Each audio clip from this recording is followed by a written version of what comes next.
हमेशा dark side देखा करो. Always looking at dark. Just looking really panic. Just someone there who stands. I always said to my mum, Daisy, I always said if I could find somebody like my brother, that would have been fabulous. But I haven't met anyone like my brother so far. I'm unique. You are unique. You are. You are unique. But yeah, I know that one. you also I don't film anymore. So I was wondering if this might be a little moment just to ask you a couple of questions that Adam sort of passed on to me to ask you. Yeah. There were some questions about the day the world took off.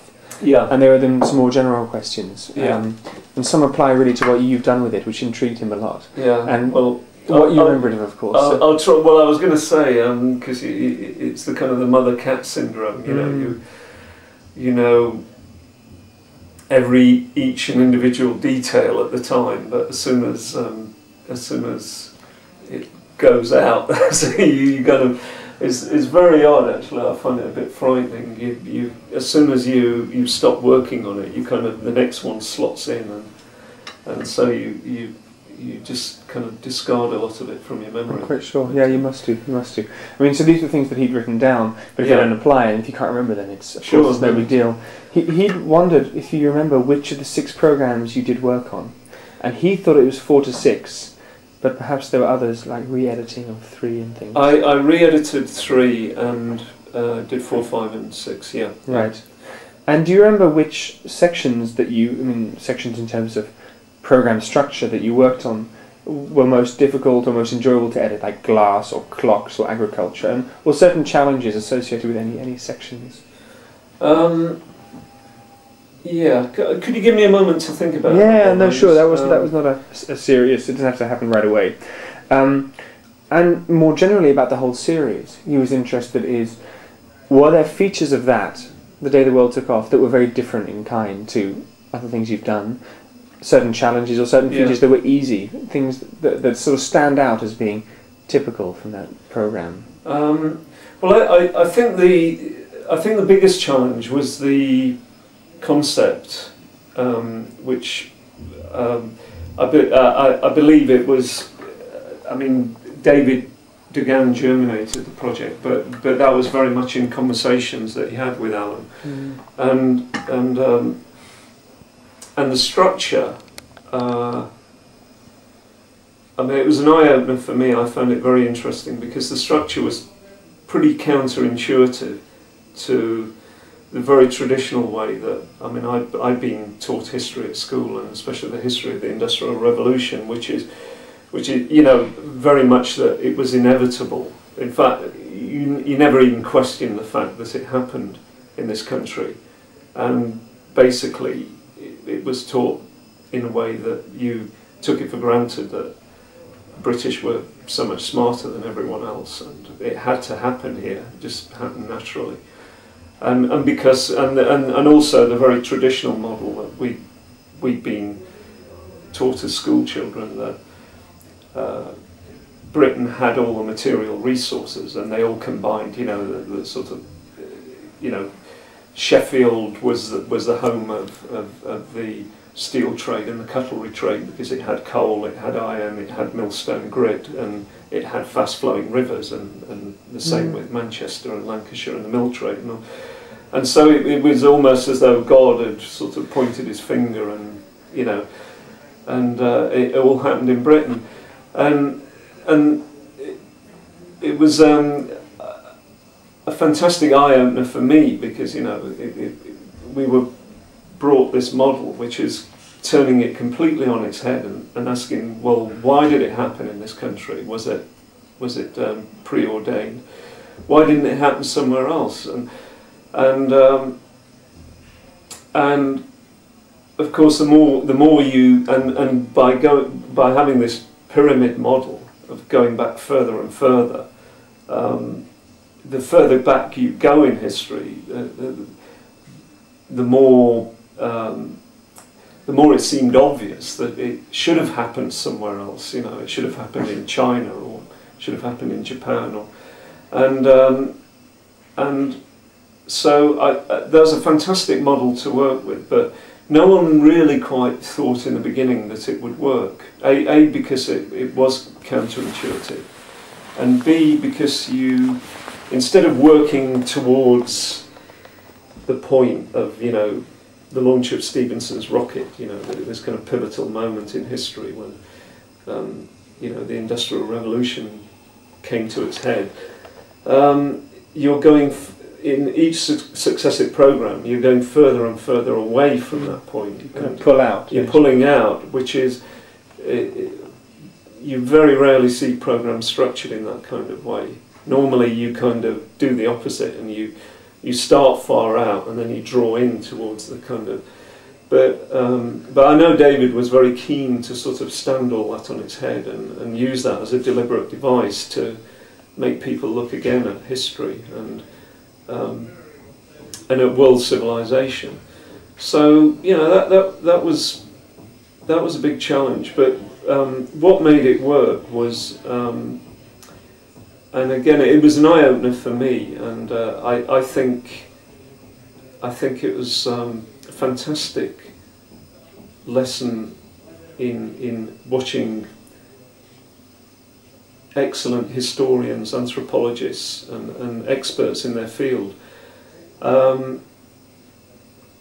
use their knowledge almost like blocks in a Lego set, and Alan is very good at this, and in fact everyone in the programme was very good at doing this. I mean, they had such encyclopedic knowledge of their field that they could look at something and, in the context of a discussion, which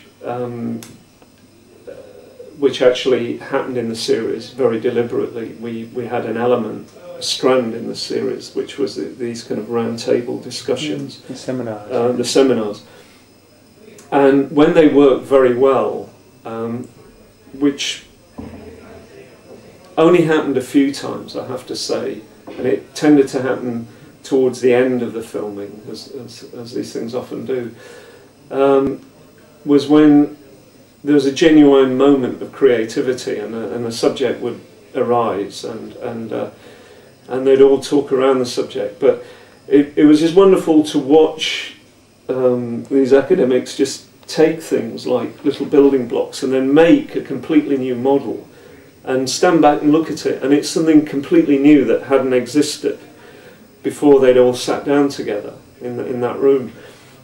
And I think that's when the series actually worked. It only happened on a few occasions, because in reality what happened was everyone would come to the argument with what they knew and more or less give that to the camera, which was very good in itself, but there were some great moments that really sparked when was that kind of seminar thing. I mean, I agree with what you say. I think when you get past the egos of the academics, when they start actually deconstructing things and just using the power of their knowledge and things in new ways, then it's very exciting. Yeah. But that must be quite difficult to edit a seminar thing, firstly with the moving camera around it, and also such a linear discussion, because everything builds on and they feed off each other. So, you know, Joel then says, "Oh yes, because you say that, then it makes me think of this," and it must be hard to take sections out. Well, were there editing challenges in that? Well, yes and no. I mean, they were actually structured quite heavily, and obviously subjects were preordained according to the scripts for each program, and so we were able to write in and out of those passages of discussion, because obviously David had a kind of structure in his head already. But having said that, as you said, once the discussions get going, they would go off in all sorts of directions. And that was actually a lot more fun, because the programs then started to take on a shape of their own, which was roughly somewhere inside these kind of parameters that, you know, had originally been written for the script. But then new and surprising things would happen, and so when the films worked very well, it was when there were truly sort of accidental moments of happenstance, and But a lot of the time, you do find yourself having to kind of shoehorn in a piece of argument which is actually slightly disconnected from the kind of sequences that have been shot. But we had the advantage that a lot of it, I think, had been shot already before they went and did the discussions. So at least, you know, it was kind of rehearsed and scripted to a certain extent. Alan came out of the whole experience, I know, with an amazing sense of the number of people involved in a project like this, of course, and our pedestrian, you know, consumer viewpoint of these documentaries and films is you know, directors, actors, you know, sound, perhaps lighting, if you know a little bit more. But he was most intrigued by your involvement in colorists and things like that. Now, one thing that stands out to him and to me are the last 8 minutes of the whole series when you summarise it all, and he thinks that's a piece of brilliant editing. I mean, how do you go about doing something like that? I mean, of course, it's a big question, but of bringing it together, of distilling really from the beer, kind of a whiskey, and making something to end on. The ending was a bit of a nightmare, and because when you've gone so far back in time, you know, into prehistory really, to some extent you can say almost what you like, because you're outside the realms of fact, and you're in the realms of speculation really, which is where it all ended, and that is wonderful. But it's also it's also formless, and the only way you can really kind of nail that down is to either script it and write the ending, or which is much more fun and much stronger if you can do it, is to have a very good piece on camera, a very strong piece on camera, which we had in the end, and it was some of the interviews that we shot with Alan in Tark, and that was some of the very early material. It was almost like throwaway material, funnily enough. I mean, that's some of the earliest stuff that David did with Alan, but it's where we had some of the best material. But then you can't simply wrap it all up with just, you know, a couple of lines of wisdom, you know, however good they are, and it's very hard turning that story of coming out of a very specific story, and then, as you say, winding the whole thing up. So part of it, I mean, to try and answer that, part of it is actually in the scripting and the writing. And in fact, really, that has to glue it all together, otherwise you're kind of hopelessly lost.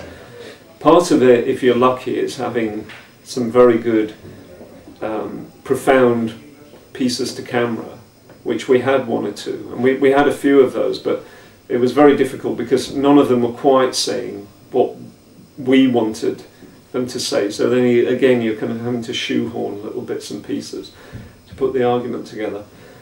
And then the third element, which I suppose is what the editor is paid to do, is to look at what you have visually and make that exciting and interesting visually, and help that to kind of glue the ideas together. And as I remember, we sort of we come up to date in Japan in the last program. I'm trying to remember. I'm slightly embarrassed because I can't. As I say, you know, the sequences. It's for, you know, they go out of your head. But no, the ending we did struggle with. We had several different endings, and none of them were satisfactory for a long time. And so yeah, no, that is a tricky one. One other question Alan had, and I thought about it too. We had two types of material to work with. There was the Betacam film crew material, so England, Japan, you know, Millhouse's Industrial Revolution, shot by professional, cameramen, filmmakers, and the type. Yeah. Then we've got the 3-chip, DV Mini material from Nepal and from Istanbul. Yeah. Are they really different in quality, and what are the differences in working with material like Daisy's thing versus a Betacam crew? Well, image quality is it's a difficult subject to pin down. If you're on one level, images can work at a very powerful level, without words, without any information, if they're very high class images. So I know we're talking about Betacam and DV, but a stronger analogy would be film and tape, because if you see something that is shot in 35mm or 70mm for that matter, and it's beautifully photographed and lit, it moves into another realm of information and emotion that you can't possibly ever achieve with a mini DV camera, a 3-chip camera. And so sometimes it is an issue, and sometimes when you're lucky, even with a DV, you can bring back shots which, because whoever's been shooting has managed to capture something in a beautiful light, actually move out of the realms of just being kind of wobbly actuality where you're not paying much attention to the image quality. So there is a school of documentary filmmaking and ethnographic filmmaking which relies very, very, very much on everything being shot superbly, so that the quality of the image transcends the information and it takes you somewhere else above that. And I think in the series we managed to get a combination of that, and so what we tried to do was not try to make everything look the same, but there would be very distinct threads in the film. Some of it was in the here and now, so that was obviously like the stuff that was shot in Nepal on DV, and that had a certain rough and ready quality, but in a way you wanted that, because that told you very clearly you're in the present tense, and also because it's slightly wobbly, edgy, and slightly rough. In a way, you want that to kind of sometimes it's nice to not kind of meld everything into one kind of level of imagery, but to have different things that make you sit up and pay attention.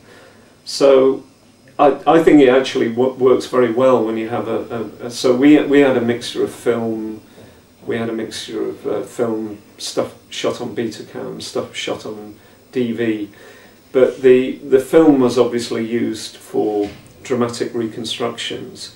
The stuff shot on Betacam tended to be the more formal interviews, which again have a different kind of quality, and the DV material is a lot of modern day actuality. So that actually helps tell you in very quick shorthand where you are in the film, and so you use it in a way as a pointer. You turn a virtue, make a virtue a necessity, absolutely, and you make it a feature of the film rather than trying to hide the fact that you don't have the right camera. Absolutely, make it a deliberate feature. Yes. But the interesting thing is that DV can work. It can, in the right lighting conditions, have very filmic properties. I mean, I'm sure you know this, but I mean, I've worked on programs shot entirely on DV, and in low light conditions or artificial light conditions, nighttime, it gets a very peculiar grain. You know, it doesn't have that kind of very clean electronic look that Betacam has. So again, you can. We did mix and match sometimes with film and DV material, and you can't always do that. As a rule, DV is DV and it's got its own particular quality, but it has a peculiar quality as well. In certain lighting conditions, it can look like grainy Super 8.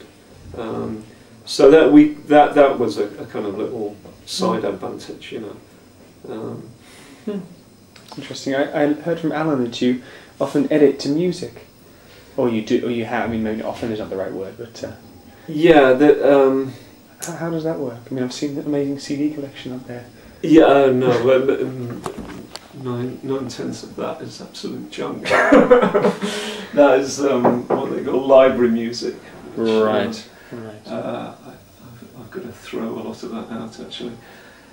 But no, I mean, when the program budget allows, and it did in the case of the day the world took off. You'd employ the services of a composer, and that's a great luxury, because composed music allows you to underline themes in the programs, and use motifs, and it helps to kind of cement things together, and music also, you can use it in a lazy way, but the great thing about music is that it allows you to compress time and space. You know, you can. It's a very odd thing, but if you try and cut pictures without music very rapidly, they kind of look disjointed, and they don't have much of a rhythm, and as soon as you put music under pictures, you can cut very quickly. You can give the thing pace and a bit of drama, and also it tells you that you're not in real time. You know, you're in a kind of different sort of realm. So you're in montage mode, where it's more about ideas and feelings rather than sort of straight information. So and if you've got a lot of ideas to put into 50 minutes, then music is a fantastic tool for helping you, compress all those things, into a very short space. Do you also use music for yourself to get into the right mood and things, even if you're not going to put it into the film you're making? Oh, absolutely, yeah. To get into a kind of editing rhythm or something? Yeah. I have no idea. How does... Yeah. Well, sometimes something will just suggest itself to you, and very often a scene that feels kind of flat or naked will suddenly, take on a different kind of layer of energy. So very, very often, we would just use, not any old bit of music, but we would use nominally a piece of music just to edit a sequence until the composer had come up with actually what we were really looking for, and again, it just helps get a bit of pace and rhythm into the thing, and a music score helps you do all those things that music does. It helps you turn corners, it helps you put a full stop on a scene, and it helps punctuate the film. Basically, it's a kind of well, I'm sure the musicians wouldn't quite see it that way, but you kind of use it as punctuation, it's and maybe a bit more than that, but it helps to do two things. It helps to cement sequences together, but it also helps to separate them, tell you that something new is starting, or you're going somewhere else, or even to alert you to the fact that, so all those things, it can put a bit of suspense or mystery in there, just a hint of that, and and when a good piece of music is laid to a sequence, it can really transform it. It can, you know, it just gives it another layer of energy completely. A rough something. I mean, a rough edit, a rough understanding, and then you start fine tuning. Or there's certain sections you know that's the way it's going to be. I'm going to tune it absolutely perfectly from the beginning. Well, there's a little bit of a mixture, but generally I like to work things in rough hand, basically because you can waste a lot of time finessing something that isn't even going to make it into the film. So really, by the third or fourth week of the edit, you're looking at in a very big way at what is going to be in the film and what isn't going to be in the film, and inevitably you throw a lot of sequences away. And you might keep them as a rough sequence and come back to them if you need to, but I mean I prefer to. I mean every editor does things their own way, but I prefer to work in rough hand, and then when I've got an idea that of the overall shape. I mean I was trained in art school, so you know, I was always taught to paint that kind of classical way, where you would, you know, build layer on layer, and you would always work around the canvas and not sort of paint yourself into a very detailed corner, you know, and then look at the whole thing and find that, you know, the balance was off. So you, at a certain stage, at the very beginning, you're just blocking things out very crudely, but at a certain stage you're looking for kind of balance and progress overall, and every so often you have to sit back and look at the whole thing, and that only starts happening when you get it down to maybe 10 or 15 minutes over length, because if you've got an hour program and it's running at 2 hours, it's so long you can't get a feel for the pace of the thing. But when it gets closer to its final length, then you have to keep, every so often, you know, you'd come in the morning and just look at the thing from top to end fresh to make sure that the overall shape and balance of the film is correct, and you're not going off into some kind of you know, blind alley, but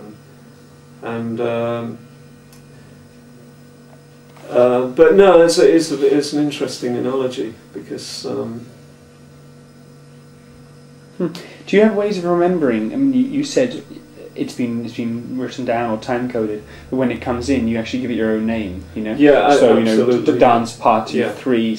Yeah. But do you have ways, mnemonics or ways of remembering where you put things and how to undo things, or how you get back to what you wanted to find? Is that over the years you just find you develop your own strategy really for? Again, everyone develops their own strategy. I mean,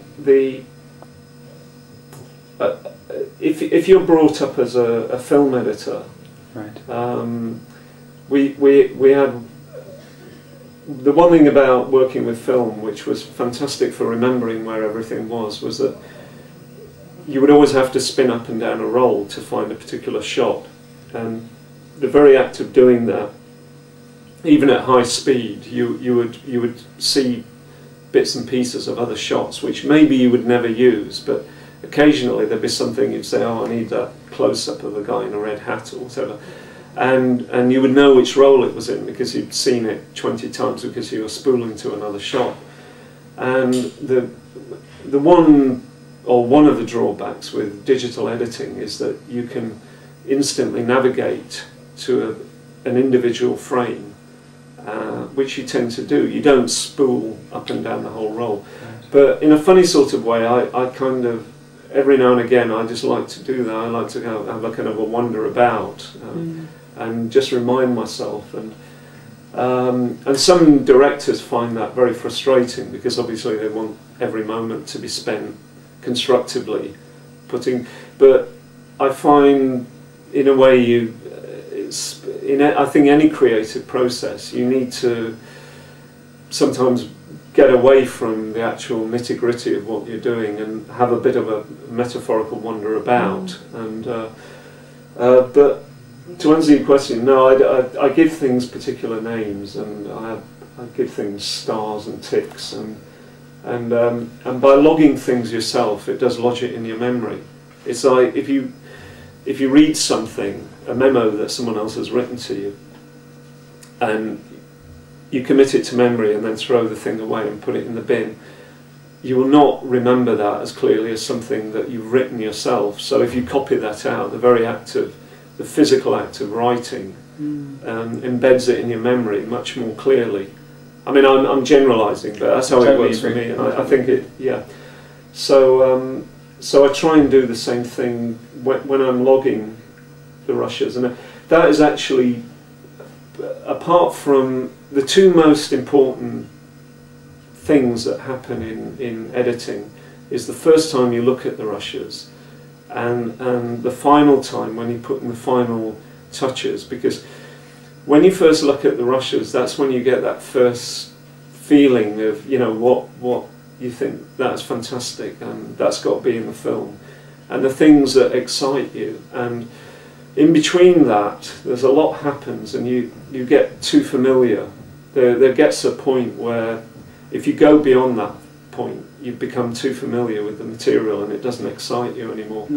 And when you're finessing it, the very final things that you do to the film, you actually, if you've got the luxury of an hour or two, you actually try and go back and look at one or two things that kind of excited you the first time you looked at it, and you're asking yourself whether you've captured that, because if you can do that, then you've kind of succeeded. And you come into it, don't you, fresh. Then for a while you can't see the wood for the trees, but you have to come out of that wood again, don't you? Yeah, absolutely. And have to share that that excitement with others. Yeah. Which is, in a way, it's a good discipline to have. I mean, a lot of people think it's the more time you have, the better it will get, but actually beyond a certain point, you start losing it.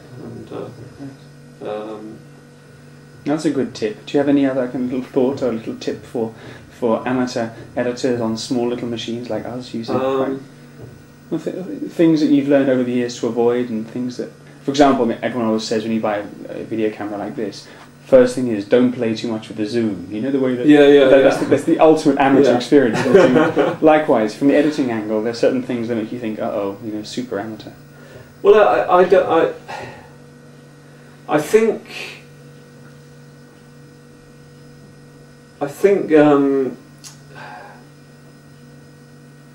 you have to keep reminding yourself of what it is you want to achieve. That sounds a very stupid thing, but you can fall in love with the material too much, especially if you're cutting what you're filming yourself, which is probably the main reason why editors have a job, because we're much more dispassionate, and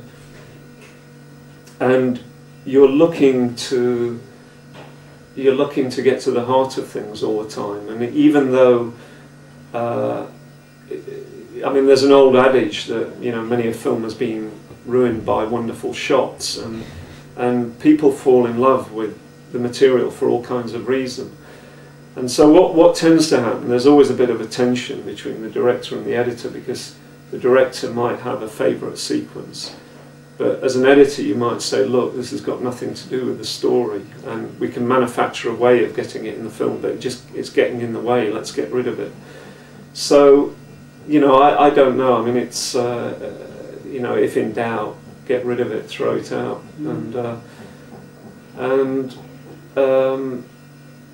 and be ruthless, you know, and remind yourself of what the story is that you're telling.